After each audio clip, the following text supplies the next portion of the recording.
స్థానిక తిలక్ రోడ్డులో వేంచేసి ఉన్న శ్రీ షిరిడి సాయి రామ మందిరం 31వ వార్షికోత్సవాన్ని పురస్కరించుకుని ఆలయం వద్ద భక్తులకు భారీ ఎత్తున అన్న సమారాధన కార్యక్రమాన్ని నిర్వహించారు.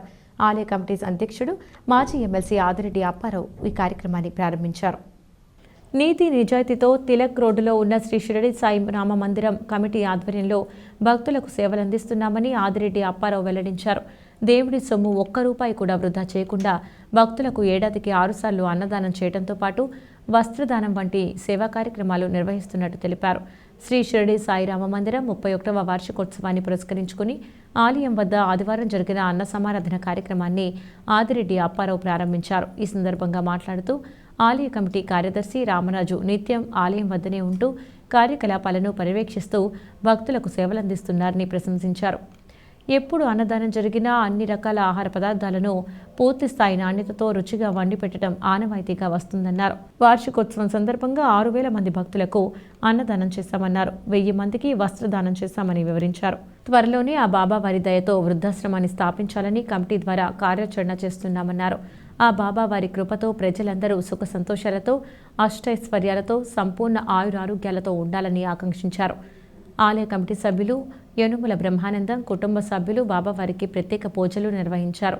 ఆలయ కమిటీ కార్యదర్శి రామరాజు ఇతర సభ్యులు స్థానిక పెద్దలు పాల్గొన్నారు.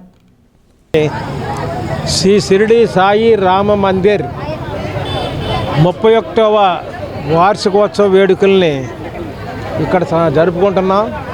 అది పురస్కరించుకొని పూజలు కానీ అలాగే అన్నదాన విషయంలో 6,000 మంది పైబడి మంచి క్వాలిటీ ఉన్నటువంటి భోజనాన్ని పెట్టడానికి ఏర్పాట్లు చేయడం జరిగింది. ఈ భోజనాన్ని అనంతరం ఒక 1000 మందికి వస్త్రదానం కూడా చేస్తాం. ఇది యానివర్సరీ పురస్కరించుకొని మీ ఓల్డ్ ఏజ్ హోమ్ కూడా ఒక బాబా గుడి తరపున ఏర్పాటు చేయాలనే ఆలోచనలో ఉన్నాం. అది ఖచ్చితంగా బాబా దయ వలన అది జరుగుతుంది.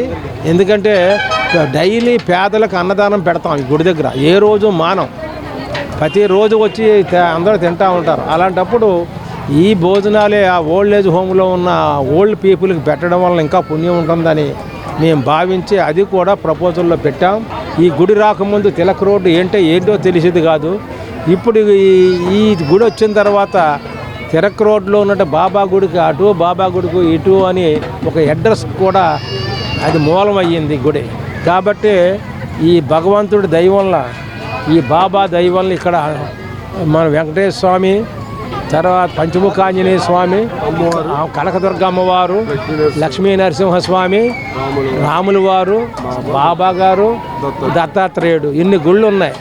అందరూ కూడా వస్తే అన్ని గుళ్ళు ఎవరికి కావాలనుకుంటే వాళ్ళు వెళ్ళడానికి అనుకూలంగానే మేము కష్టపడి పనిచేసి ఆ రోజుల్లో చేసాం. కాబట్టి ఈ రోజున అంత గుర్తింపు వచ్చింది ఈ గుడికి.